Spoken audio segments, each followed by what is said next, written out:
예. 좋습니다. 오늘 그 제목이 사람이 오신 두 가지 목적이라는 제목으로 말씀을 나누게 되는데요. 본문은 히브리서고요. 또 에베소서에도 그 혈과 육이라는 말이 한 번 더 나오는데요. 우리의 씨름은 혈과 육을 상대하는 것이 아니요 통치자들과 권세들과 이 어둠의 세상 주관자들과 하늘에 있는 악의 영들을 상대함이라라는 말씀이 있어요. 거기서도 혈과 육이라는 말이 나오는데 그 피와 살을 말하죠. 그 사람을 말합니다. 그러니까 우리가 싸울 대상은 사람이 아니라 사람을 조종하는 어둠의 영, 마귀라는 것을 성경은 우리에게 알려주고 있어요. 오늘 말씀 14절에 보면 자녀들은 혈과 육에 속하였음에 라는 말씀이 있는데 그보다 더 중요한 것은 그도 또한 같은 모양으로 혈과 육을 함께 지니셨다라고 되어 있습니다. 그는 예수님을 말하죠. 우리의 그 몸이 혈과 육으로 되어 있어요. 근데 성탄하신 예수님도 이 땅에 혈과 육으로 이 땅에 오셨다라는 겁니다. 하나님이신 분이 우리처럼 출생의 방법이 똑같으신 이유가 오늘 말씀에서 이제 우리가 함께 나누고자 하는데요. 사실 기독교를 제외한 다른 모든 종교는 이런 주장을 얼토당토않게 생각을 하죠. 신이면 신이지 무슨 신이 인간이 되냐, 말도 안 되는 소리라고 그렇게 많은 종교들은 그렇게 주장을 합니다. 심지어는 우리와 같은 구약 성경을 믿고 있는 유대교인들조차도 이렇게 하나님이 사람이 되셨다는 그런 주장에 대해서는 굉장히 불신하고 믿지 않는 그런 이야기로 지금까지 그렇게 고집을 하고 있죠.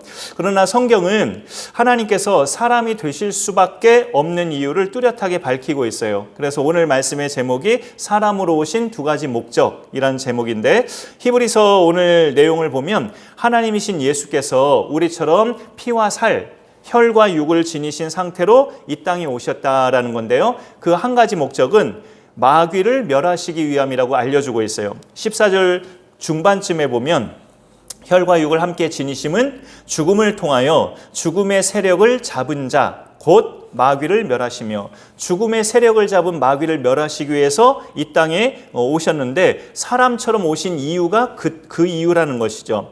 마귀를 가리켜서 죽음의 세력을 잡은 자라고 말씀하고 있어요. 처음 지음받은 아담에게는 죽음이 필수적인 관문은 아니었을 것으로 많이 신학자들은 생각해요. 왜냐하면 하나님이 그들을 위해서 만든 에덴 동산에 특별히 두 가지 나무가 창세기 2장에 나오는데요. 생명나무와 선악을 알게 하는 나무예요. 창세기 2장쯤에 있어요. 그런데 만약에 이 두 남녀가 선악을 알게 하는 나무의 열매는 하나님 명령대로 끝까지 안 먹고 생명나무의 열매만 계속 섭취하고 먹었다면 영생했을 거라고 그렇게 주장을 합니다. 죽음이라는 것이 그들에게 임하지 않았을 거란 이야기죠. 그러나 마귀의 유혹을 받고 먹이면 안 되는 하나님이 금하신 열매를 먹게 됐고 그로 인해 죽음이 오게 되었다는 이야기죠. 처음에 하나님도 당신이 지으신 사람에게 단호하게 말씀하셨어요. 금기한 명령을 어길 시 반드시 죽으리라 하셨죠.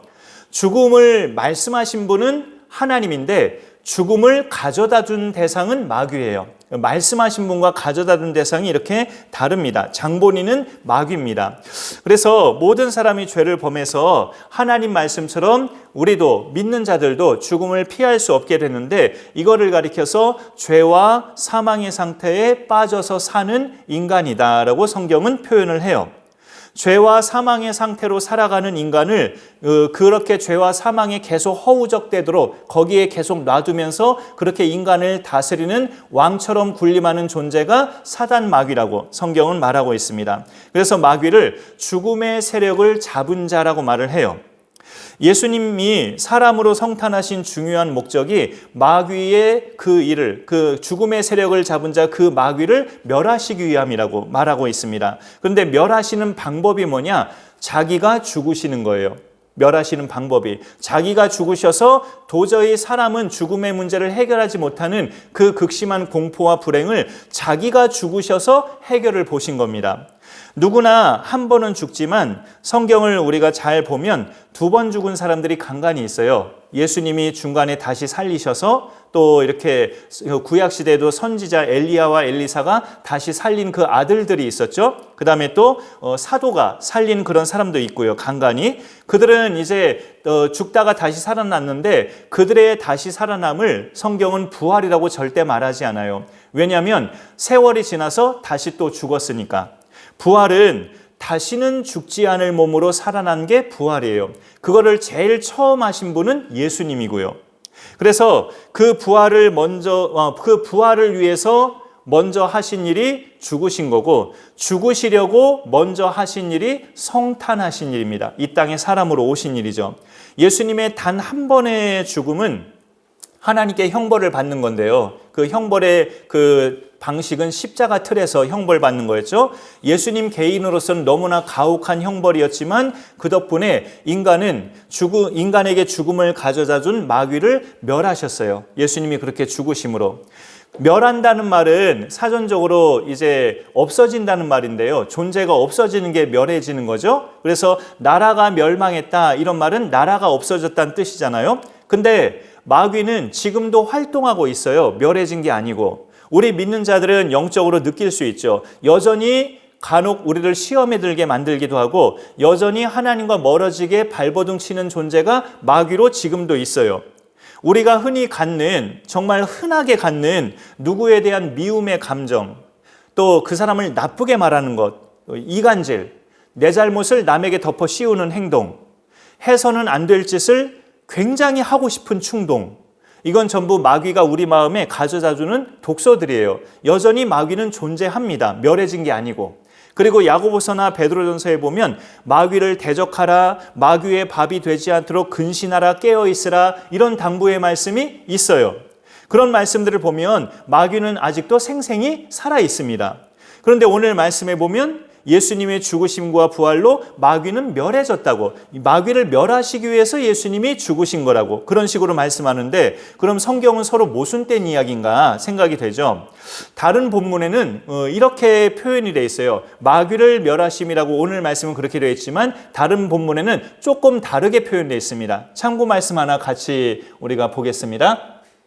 함께 읽어보죠. 시작. 하나님의 아들이 나타나신 것은 마귀의 일을 멸하려 하심이라. 여기 요한일서 3장 8절에는 마귀를 멸하심이라가 아니고 마귀의 일을, 마귀가 하는 일을 멸하심이라고 그렇게 나와 있어요.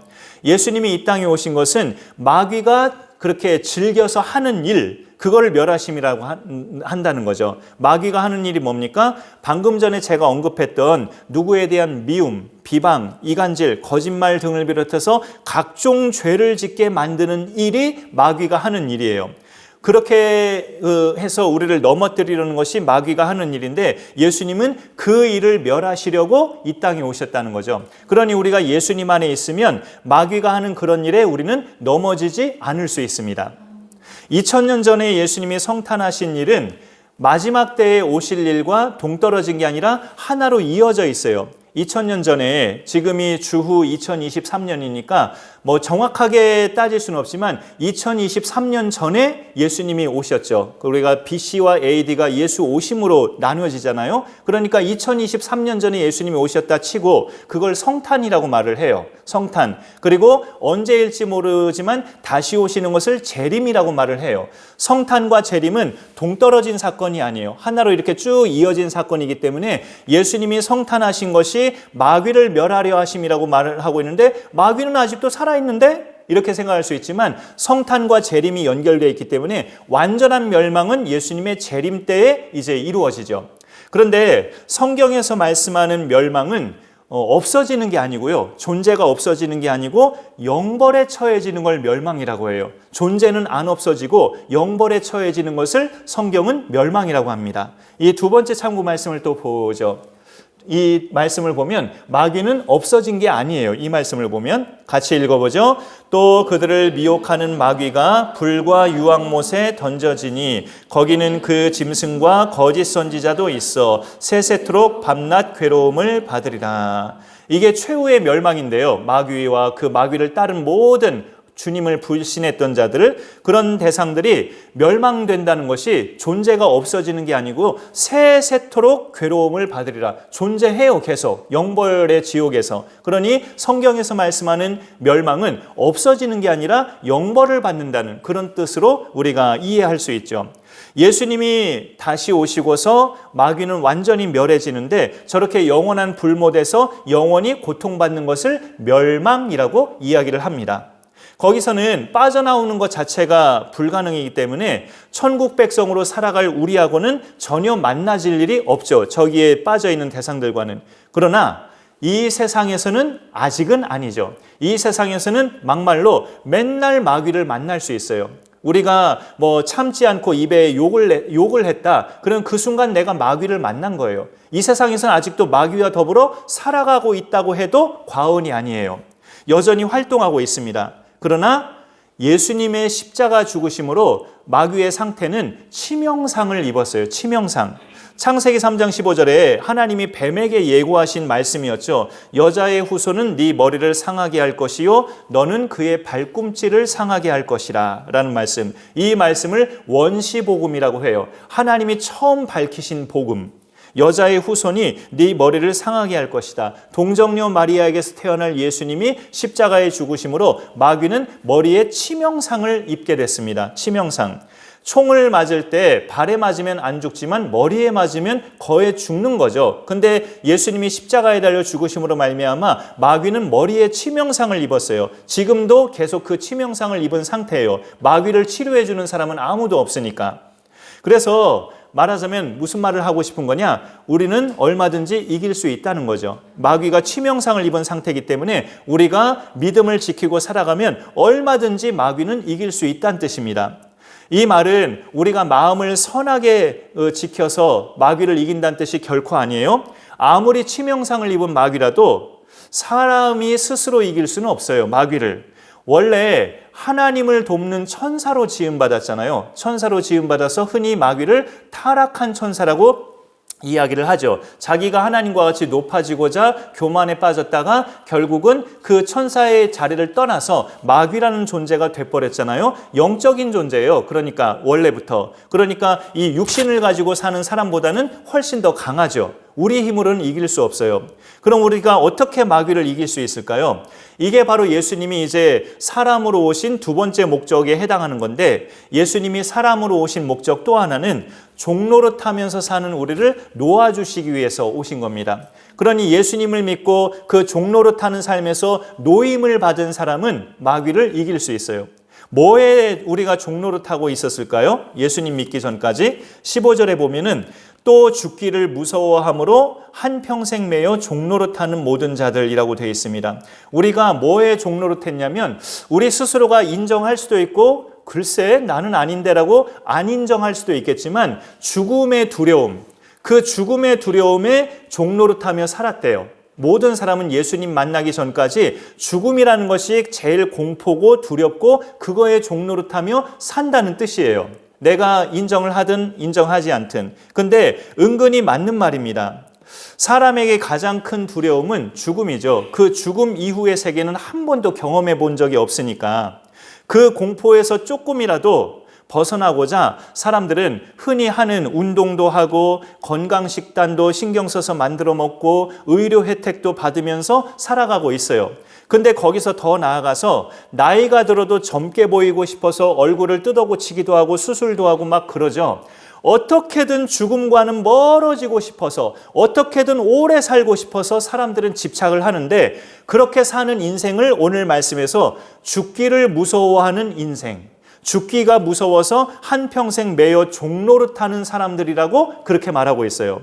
예수님이 이 땅에 오신 목적은 당신이 직접 죽으심으로 죽음의 공포를 느끼면서 늘 그 앞에서 종노릇하는 사람들을 해방시켜주기 위해서 오셨다라고 그렇게 말씀하고 있습니다. 그거의 해결 방법이 당신이 죽는 거였어요. 이 그런 우리를 불쌍히 보셔서 죽음의 종로로 탄다는 것은 결국 죽음을 인간에게 가져다 준 마귀에게 종로로 탄다는 뜻이거든요. 하나님이 기뻐하실 일은 하지 않고 어떻게든 죽음을 피하려고 거기에 몰두하다 보면 하나님 생각은 안중에도 없어지거든요. 그러니까 마귀에게 종로로 타는 것이 똑같은 거죠. 죽음의 종로로 탄다는 것은. 그런 인간을 불쌍히 여기셔서 그런 불행에서 우리를 해방시켜 주시고자 예수님이 그 죽음의 문제를 해결해 주셨는데 방법은 당신이 죽는 걸로 그렇게 해결을 해 주셨습니다. 하나님은 그 형벌을 우리한테 내리지 않으시고 우리가 하나님을 거역해서 죽음의 공포가 찾아온 건데 형벌을 우리한테 내리지 않으시고 우리처럼 똑같이 몸을 가지고 이 땅에 오신 예수님께 내리셨어요. 그 살이 찢기시고 피를 다 쏟으시면서 그 혈과 육이 뭉개지고 버려지면서 우리가 받을 영벌을 다 본인이 받으셨습니다. 그래서 예수님을 믿는 자는 죽음이 더 이상 공포가 아닙니다. 간간히 말씀드렸던 그런 내용이에요. 죽음을 가지고 인간을 협박하는 마귀를 이기는 방법은 죽음의 공포를 날려주신 예수님을 믿는 거예요. 예수님을 믿으면 성경의 말씀대로 구원을 받습니다. 사도행전 16장 31절 주 예수를 믿으라 그리하면 너와 내 집이 구원을 받으리니 라는 말씀처럼 예수 믿으면 구원을 받는데 그 구원의 내용은 죄와 사망에서부터의 구원이에요. 죄와 죽음으로부터의 구원. 이 두 가지 중에 한 가지는 좀 이해가 돼요. 예수 믿어 회개하면 그분이 나 위해서 흘리신 그 피로 인해서 내 모든 죄가 용서받는다는 것이구나. 죄와 사망에서 죄 부분은 이해가 되는데 예수 믿으면 사망으로부터도 구원을 받는다? 예수 믿어도 다 때가 되면 죽던데? 이렇게 생각이 들 수 있잖아요. 예수님이 재림하시기 전까지는 당연히 다 죽죠. 예수 믿는 사람들도. 그런데 예수 믿는 사람의 죽음은 공포가 아니라는 거예요. 저는 이런 거를 잘 믿지 않았던 사람인데 예수님을 마음속에 모시고 죽은 사람은 그 시신조차도 얼굴에 평안함이 있다고 볼 줄 아는 사람은 또 그렇게 말을 하더라고요. 예수님을 믿고 평안하게 죽은 사람은 그 시신의 얼굴조차도 평안해 보인다고, 두려움이 없어 보인다고 그렇게 말들을 해요. 옛날에 저는 그런 것들을 좀 약간 미신적으로 봤는데 마음에 좀 담겨지는 그런 주장으로 지금 좀 갖고 있어요. 정말 그럴 수 있겠다라는 생각을 가져봅니다. 예수 믿는 사람들은 예수님이 재림 전까지는 다 죽죠. 재림하실 때 맞이하는 사람들만 안 죽는 거고 다 죽지만 그 죽음은 형벌이 아니기 때문에 우리한테는 죽음이 공포가 아닙니다. 예수님을 믿으면 저 천국에 가서야 우리가 기쁨이나 평안을 누리는 것이 아니라 예수님을 믿으면 이 땅에서도 기쁨과 평안을 누린다는 이야기죠. 예수님 말씀처럼 하늘의 평안을 우리가 누리게 되는데 그 예수님이 주시는 하늘의 평안은 이게 쉽게 말할 수 있는 건 아닌데요. 솔직히 내 몸에 적신호가 와도 누릴 수 있는 평안이고 집안 형편이 곤두박질 쳐도 누릴 수 있는 평안이고 마음 상한 일, 속상한 일이 생겨도 그 와중에 누릴 수 있는 평안이에요. 임종을 눈앞에 두고도 누릴 수 있는 평안이 상식을 초월하는 하늘의 평안입니다. 그 평안을 예수님 안에서 누리는 사람은 마귀가 죽음의 공포로 협박을 해도 흔들리지 않고 죄를 짓도록 유혹해도 이겨낼 수 있다는 거죠. 또 하나의 추가 말씀을 한번 같이 읽어보겠습니다. 저 말씀을 우리가 믿으면 좋겠어요. 자, 같이 읽어보죠. 그런즉 너희는 하나님께 복종할지어다. 마귀를 대적하라. 그리하면 너희를 피하리라.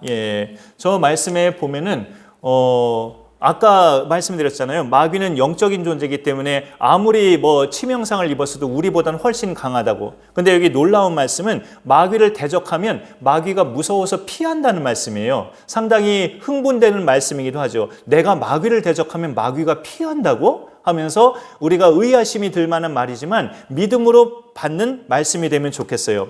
근데 마귀를 우리가 상식적으로 생각할 때 내 이름으로 대적하는 건 아니죠. 내 이름은 별것도 아닌 이름이에요. 솔직히 우리가 마귀를 대적하는 것은 마귀를 멸하신 예수 그리스도의 이름으로 대적하는 겁니다. 그래서 대적하는 방법은 예수 그리스도의 이름으로 물러가라 하면서 대적하는 거죠. 다윗이 하나님을 조롱하던 그 자기 힘을 자랑하던 골리앗 앞에 나아갈 때 뭐라고 외치면서 나아갔어요?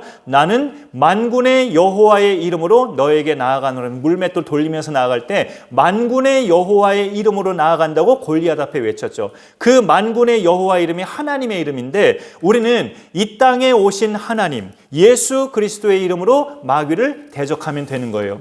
근데 거기에는 뭐가 또 깔려 있어야 되냐면 우리 생활에서 저 제일 앞에 있는 거, 그런즉 너희는 하나님께 복종할지어다. 하나님께 순종하는 삶이 깔려 있어야 돼요. 그것과 상관없이 그냥 예수의 이름으로 물러가라 한다고 해서 되는 것은 아니라는 거죠. 그 힘이 기반이 되는 것은 우리가 평소에 하나님께 복종하는 삶이 기반이 된다는 것입니다. 예수 믿는 사람을 거듭난 사람이라고 말하죠. 다시 태어났다는 뜻인데 이거는 오해하지 말아야 될 것이 우리가 죽어서 한참 세월이 흘러서 또 다른 사람으로 다시 태어나는 그런 전생과 내생 그런 이야기가 아니고요. 다시 태어난다는 것은 나라는 사람이 그대로 있는데 내가 새 사람이 된다는 뜻이죠. 처음 태어나는 것은 엄마 뱃속에서 태어나는 거고 거듭나는 것은 하나님의 자녀로 신분이 바뀌어지는 새로운 인생이 된다는 뜻입니다. 하나님의 자녀라고 하는데 그런 새로운 인생을, 거듭난 인생을 하나님의 자녀는 말씀을 따라 살고 싶은 마음을 성령께서 주셔요. 내가 하나님 말씀대로 이제부터는 내가 성경 말씀대로 정말 살아보고 싶다. 그런 마음을 하나님의 자녀에게는 성령님이 주신다고요. 그래서 그 성령의 인도하심 따라 하나님께 복종하면 마귀는 떠나갑니다. 내 삶이 자기한테는 재미가 없어서 마귀가 떠나가요. 오늘 이 두 가지 예수님이 이 땅에 사람으로 오신 것은 마귀를 멸하시고 마귀에게 종노릇하던 우리는 놓아주시고자. 참 다르죠. 마귀는 멸하시기 위해서 오셨는데 우리는 마귀의 종노릇해서 놓아주기 위해서 오셨다는 거죠. 그러니까 간단히 말해서 마귀는 죽이시고 우리는 살리시려고 오신 거예요. 예수님이. 우리한테는 얼마나 참 이게 은혜요, 참 감격스럽고 참 송구한 일입니까? 우리는 살리기 위해서 오셨는데 마귀는 죽이기 위해서 오셨다는 게 우리가 마귀에게 종노릇하면서 불행하게 살던 우리를 살리기 위해서 예수님이 오셨다는 거죠. 그런 우리를 가리켜서 영적인 의미로 아브라함의 자손 되었음을 성경은 신약 성경에서도 계속 말씀하고 있어요. 신약 성경으로 와서는 어떤 사람들을 아브라함의 자손이라고 할까요? 간단한 말씀 한 절만 마지막으로 우리 더 읽어보겠습니다. 갈라디아서 3장 29절 좀 전에 우리 함께 읽어보죠. 시작. 너희가 그리스도의 것이면 곧 아브라함의 자손이요 약속대로 유업을 이을 자니라. 여기 우리가 그러니까 아브라함의 자손이라는 거죠. 근데 이렇게 정리를 해볼게요. 아브라함의 자손은 아브라함이 가졌던 믿음을 그 사람도 가질 때 그 사람이 아브라함의 자손이에요. 아브라함이 가졌던 믿음, 그 믿음을 그 사람이 갖고 있다면 그 사람은 아브라함의 자손입니다. 어떤 믿음일까요? 아브라함이 로마서에 이런 말씀이 있어요. 자기와 부인 사라 둘 다 늙었잖아요. 90대 후반, 80대 후반 둘 다 늙었음에도 하나님께서 아들을 주시겠다는 약속, 너의 후손이 하늘의 별처럼 많아지어서 큰 민족이 될 거라는 약속. 로마서에 보면 아브라함이 자기 몸이 죽은 것 같고 사라의 태가 죽은 것 같음을 알고도 하나님의 그 말씀을 믿었다고 했어요. 네가 아들을 낳을 거야. 그 아들을 통해서 네 후손이 하늘의 별들처럼 많아지고 너는 큰 민족을 이룰 거야 라고 하나님 말씀하셨는데 자기 나이 90대 후반, 부인 나이 80대 후반임에도 불구하고 하나님의 그 말씀을 믿었다는 거죠. 그 아브라함이 가진 그 믿음을 똑같이 갖고 있는 사람들이 아브라함의 후손이란 뜻이에요. 그 믿음이 우리한테는 어떤 내용입니까? 어떤 내용? 그 후손으로 예수 그리스도가 오심을 믿은 것.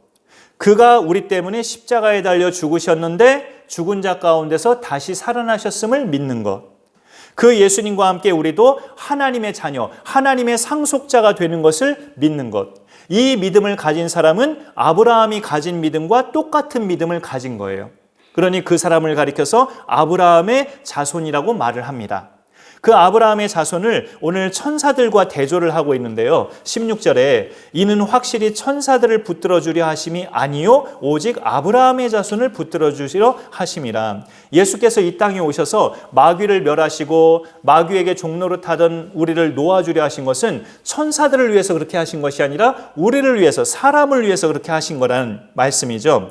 천사들은 영물이잖아요. 영적인 존재. 아까 타락한 천사가 마귀가 된 거라고 말씀드린 것처럼 애당초 천사는 구원의 존재가 아닙니다. 천사는 하나님은 아니지만 천사라는 그 말 자체가 하나님급에 속한 영이에요. 영. 그 천사도 하나님이 지으신 피조물이지만 육체가 없기 때문에 하나님급에 속한 하나님 그룹이에요. 천사는. 하나님의 심부름꾼이죠. 그래서 애당초 계속 태초부터 지금까지 하나님과 쭉 함께 살아온 영적 존재지, 그러니까 구원하고는 상관이 없죠. 구원이 필요치가 않아요. 천사는 하나님이 구원이 필요치 않은 것처럼, 만약에 천사가 구원의 대상이라면 예수님이 굳이 육신을 가지고 사람의 모양으로 이 땅에 오실 필요가 없죠. 천사는 육신이 없기 때문에 십자가에 달려 죽으실 필요가 없으셨던 거예요. 천사가 구원의 존재라면. 천사는 육신이 없기 때문에 피를 흘릴 일도 없는 거죠.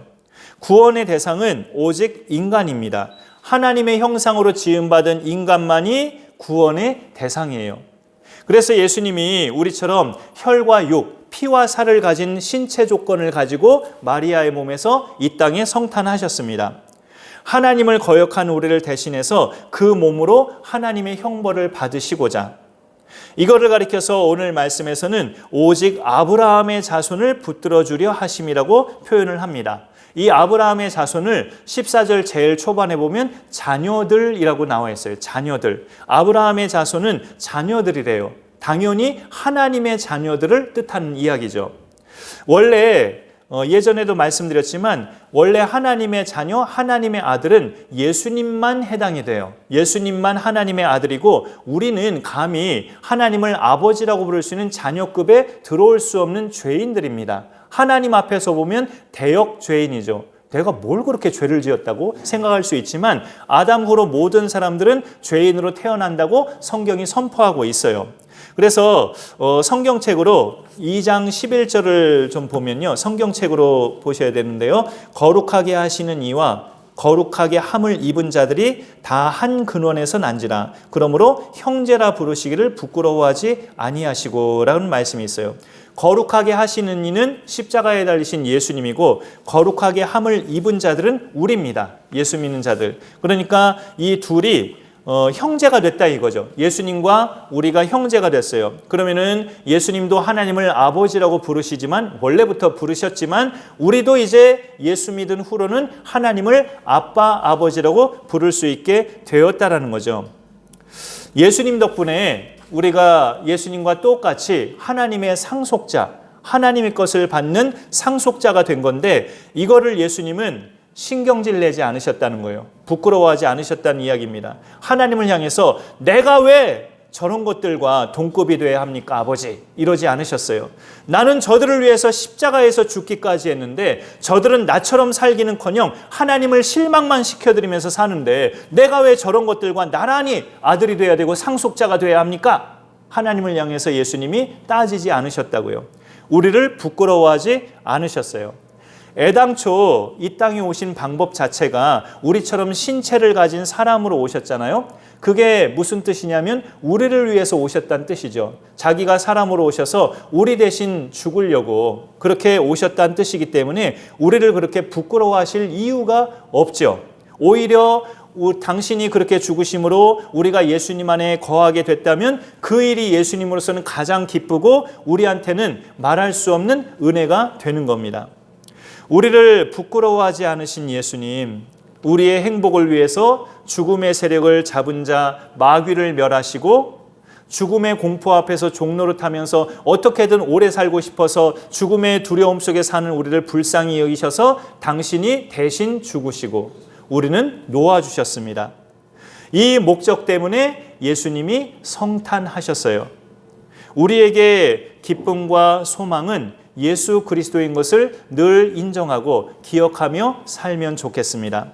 또 더 나아가서 우리도 예수님을 부끄러워하지 않고 드러내면서 사는 주님의 사람이 되면 좋겠습니다. 그 부분이 솔직히 저도 약하지만 예수님을 전혀 모르는 사람들에게, 옛자도 모르는 사람에게 내가 믿는 예수님을 증거하고 드러낸다는 것이 두려움이 있기도 하고 담대함이 많이 필요하죠. 그러나 내가 그로 인해서 천국의 백성이 되었고 내가 영벌에서 건진받아 영생을 얻게 되었다면 우리가 자연스레 그 은혜의 힘으로 할 수 있다고 확신할 수 있어요. 그래서 우리가 예수님이 나의 진정한 기쁨이요 소망이요 내 전부인 것을 인정하는 것도 놀라운 훌륭한 믿음이지만 그 예수님을 나도 부끄러워하지 않고 드러내면서 사는 게 한층 더 훌륭한 믿음이에요. 그런 훌륭한 믿음의 소유자로 우리가 살아가서 적지만 우리 강선한 교회가 아주 풍성한 은혜의 교회로 하나님 앞에 나아갈 수 있기를 간절히 축원합니다. 우리 같이 한번 찬양할 텐데요. 유대 땅 언덕의 목동이라는 찬양이 있어요. 그래서 여기 스크린에 악보를 보시면서 저와 함께 이 찬양 불러보고요. 또 111장 2절 부르면서 봉헌을 이어서 하겠습니다.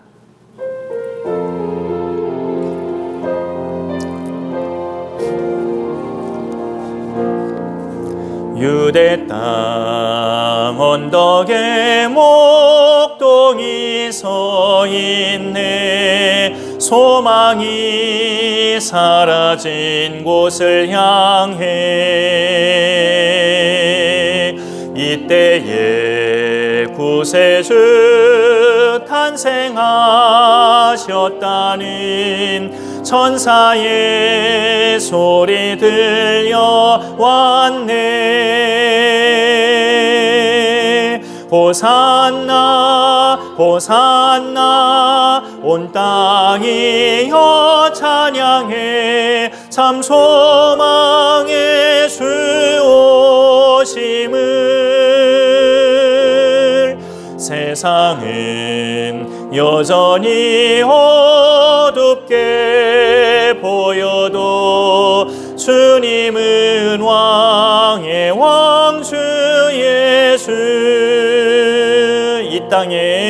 이 땅에 왕들은 무덤에 있지만 주님은 영원한 왕이라네.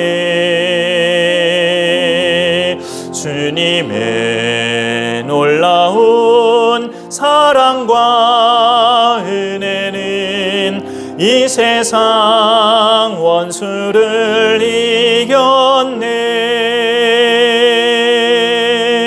호산나 호산나 온 땅이여 찬양해. 참 소망의 주 오심을. 세상은 여전히 어둡게 보여도 주님은 왕의 왕 주 예수. 호산나 호산나 한 번 더 하겠습니다. 호산나 호산나 온 땅이여 찬양해. 참 소망의 주 오심을. 세상은 여전히 어둡게 보여도 주님은 왕의 왕 주 예수. 111장 2절 하면서 또 봉헌 더불어서 하겠습니다.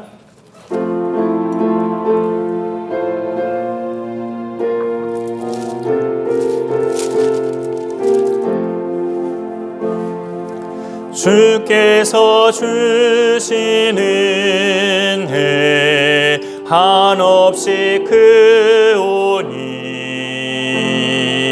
우리가 받은 것을 감사히 바치세. 기쁨은 충만하고 소망은 불변해. 정성과 마음을 다해 영배를 드리세. 12월 첫 주일에 거의 끝자락에 생신이 있어서 놓쳤는데 그래도 지나지 않아서 다행히 생일 축하자 기도 같이 더불어서 하겠습니다. 하나님 감사합니다. 은혜의 날 오늘 주일을 또 이렇게 맞이해서 하나님 앞에 나와 예배하는 중에 오늘도 말씀을 나누게 하시니 감사드립니다.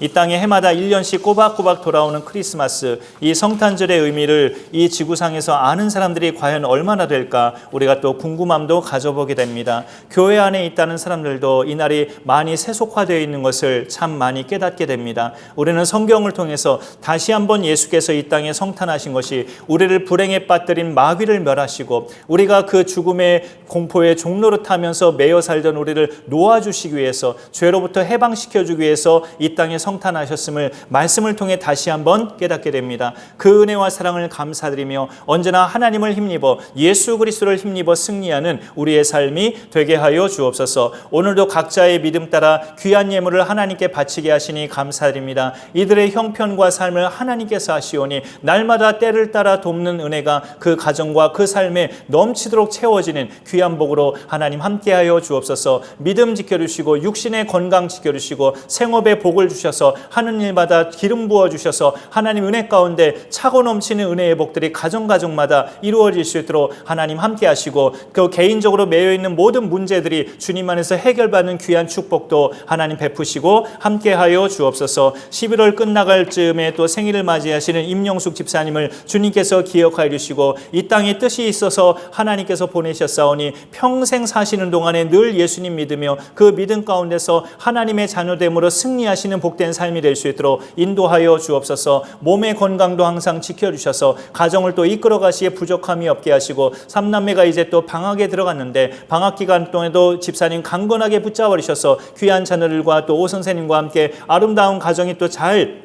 이끌어져 갈 수 있도록 하나님 함께하여 주옵소서. 이 가정이야말로 정말 하나님께서 매달 때를 따라 돕는 은혜로 공급하여 주셔서 모든 삶에 부족함이 없게 하시고 언제나 하나님 앞에 물질적으로나 모든 면에서 영광 돌릴 수 있는 복된 가정으로 하나님 이끌어 주시고 함께하여 주옵소서. 오늘 예배하신 모든 분들을 동일한 축복으로 함께하여 주옵소서. 감사드리며 예수님의 이름으로 기도 올리옵나이다. 아멘.